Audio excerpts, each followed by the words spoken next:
Usap tayo ngayon ng puso sa puso. Ano ba ang nararamdaman mo para kay Marco?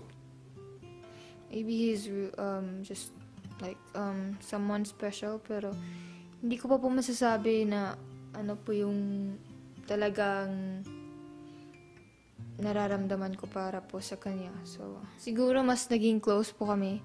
Yun, para nung sinabi po ni Heaven kanina po na tungkol po sa outside world na ano pong iisipin ng ibang tao, na-realize ko rin po na I should like limit my actions. Maybe I'm too close to him.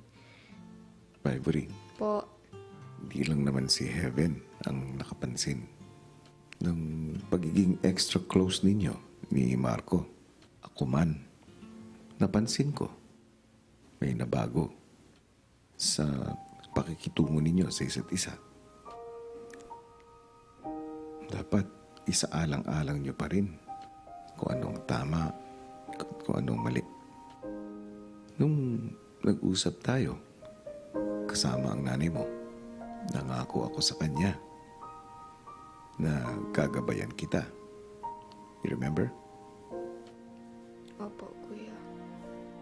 Kaya itong ginagawa ko ngayon, itong paalala ko, ay para lamang i-prevent o maiwasan na lumalagpas na kayo to what is appropriate. Everything you said is right po. And I'm thankful for that. Paglabas sa confession room, naging emosyonal naman si Vivory.